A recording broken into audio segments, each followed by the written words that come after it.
Converso agora então com a Ana Cláudia Arantes, que é especialista em cuidados paliativos e intervenções em luto, que deu a palestra de abertura desse derradeiro dia do 15º Congresso do Ensino Privado. Ana, a tua fala, ela tinha o nome de professor, Atitude Amorosa na Aprendizagem. Mas um assunto que permeou bastante a tua fala foi a morte, né? Como lidar com a morte, a gente saber que hoje é o dia que precisamos viver. De que maneira isso pode se relacionar com o professor? De que maneira ele pode usar isso, por exemplo, para tentar dar uma aula melhor ou até para trabalhar em sala de aula, porque muitas vezes até os alunos têm dificuldade de lidar com isso. É muito interessante você ter colocado a pergunta dessa forma, porque o contexto, né, de trazer para as pessoas a consciência da morte foi um slide que eu falei, né, a sua vida precisa fazer sentido, porque no final você morre. Tinha 75 slides e aí a fala foi de quase 1 hora. E aí o que fica é o que mais toca nas pessoas, que é a questão da morte. É muito interessante isso, né? Qual o impacto que a morte pode ter na sua vida a ponto de proporcionar a tua escuta para todo o resto, né? Qual que é o propósito disso? O professor, ele precisa ter consciência do fim, porque vai acabar a aula dele. Em primeiro lugar, vai acabar a sua aula. E a sua aula precisa ter um começo, um meio e um fim e um propósito para além do dia seguinte. Porque depois você der aula uma vez por semana. Então, precisa ter vida, né? Você precisa ter vida para prolongar esse processo de aprendizagem até a próxima semana. E precisa ser um prazer te ver de novo. De modo que você precisa deixar boas lembranças nesse fim.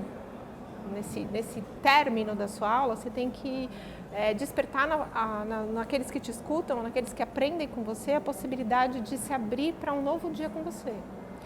E isso só acontece se você tiver um propósito muito amoroso no que você faz. Nem tanto o que você ensina, mas como você ensina. Você precisa preparar esses alunos para o fim do ano.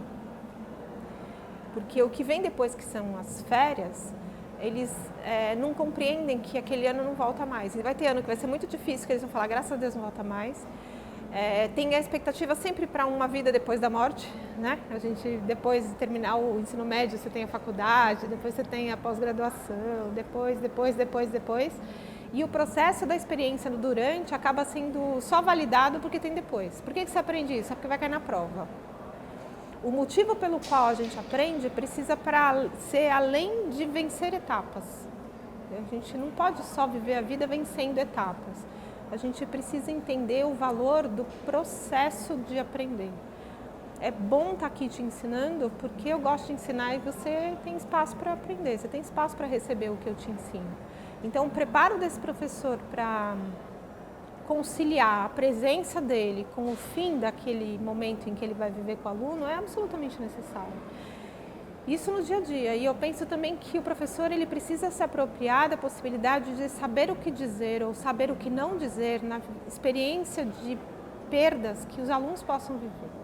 Eles perdem pais, eles perdem amigos, eles perdem sonhos. E eles não podem perder a capacidade de viver para além disso. E muitas vezes os professores não estão preparados para lidar com luto, por exemplo. Né? O processo de luto de uma criança que perdeu a mãe e o pai. Como você lida com isso no Dia das Mães e no Dia dos Pais? Não é fingir que as coisas não existem. Não é torcer para ele mudar de escola, porque aí você não tem que lidar com esse processo. Lide com isso, né? Lide com isso. Você tem que saber lidar. E é bom que você pense naquilo que você não sabe lidar para poder aprender.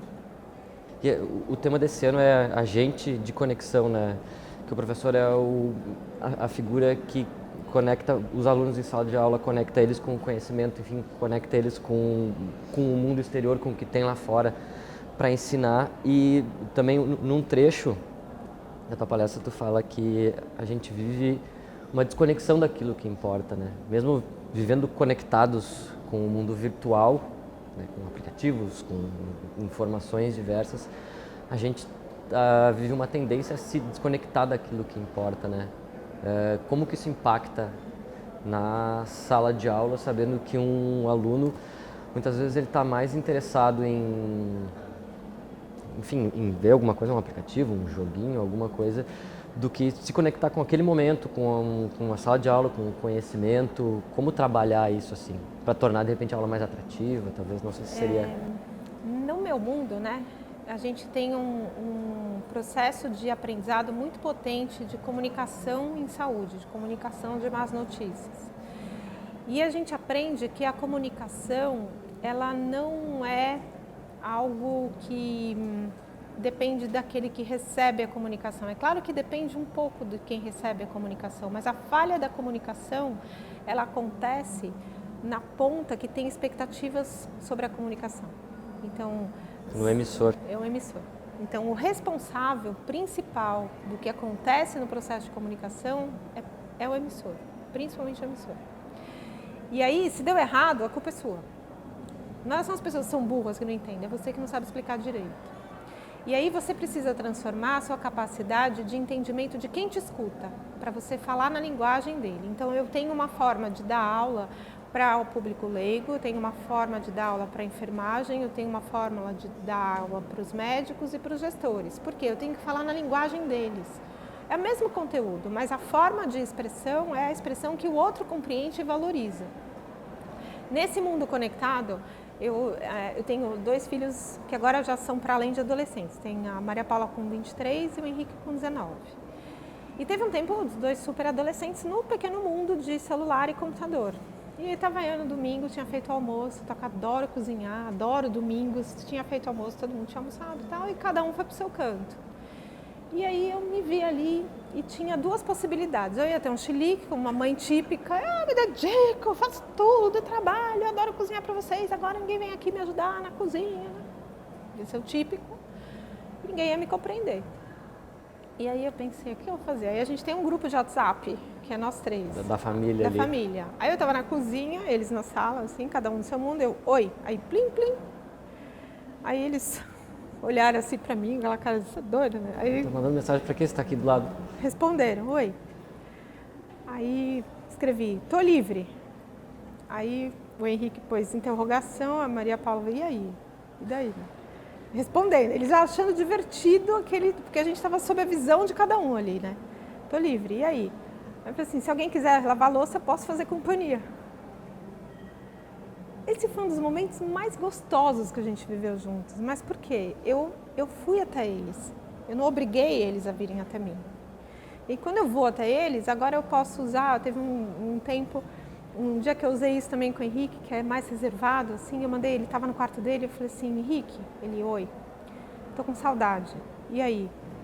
Eu falei, passa aqui no quarto, porque eu queria te ver. Aí, aquele jeitão adolescente, fala, mãe.